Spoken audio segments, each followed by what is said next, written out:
You can easily split stereo tracks into two mono tracks if you want to work around with them separately for some reason.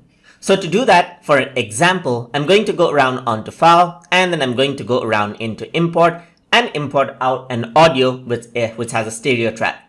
If I were to go around into vovi.mp3, click on Open, what happens is that it opens up this music file that I have right here, where I have left channel and a right channel.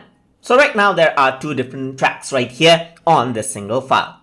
But if I want them to be separate tracks, then I can go around over here onto the drop down menu right here, and then you can simply click on Split Stereo to Mono right here. So once I click on this, what happens is that nothing seemed to have happened right now, but now it has been converted into two separate tracks, as you can see. So this is a track on its own right here, and this is a track on its own, and you do not have the stereo to mono or anything like that.